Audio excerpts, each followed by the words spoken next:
ગીર સોમનાથમાં આબ ફાટ્યા જેવી સ્થિતિનું સર્જન થયું છે. ગીર સોમનાથ જિલ્લામાં અનેક સ્થળે ભારે વરસાદથી જળબંબાકારની સ્થિતિનું સર્જન થયું છે. ગીર સોમનાથમાં એક જ રાતમાં 10 ઇંચ જેટલો વરસાદ વરસ્યો છે, જેના કારણે લોકોનું જીવન અસ્તવ્યસ્ત થયું છે. ગીર સોમનાથ જિલ્લામાં છેલ્લા કેટલાક દિવસથી અવિરત વરસાદ વરસી રહ્યો છે, જેના કારણે અનેક વિસ્તારોમાં ભારે જળબંબાકાર સર્જાયો છે. ગીર સોમનાથના સૂત્રાપાડામાં સહિત અનેક વિસ્તારોમાં તેમજ ગ્રામ્ય વિસ્તારોમાં પણ નદીની જેમ પાણી વહેતા હાલમાં અત્યંત ગંભીર હાલત બની છે.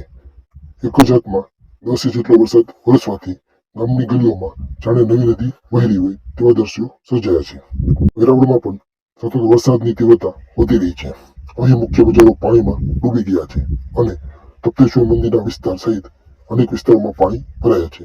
સ્થાનિક તંત્ર અને આપત્તિ વ્યવસ્થાપન દળ કાર્યવાહી કરી રહ્યા છે.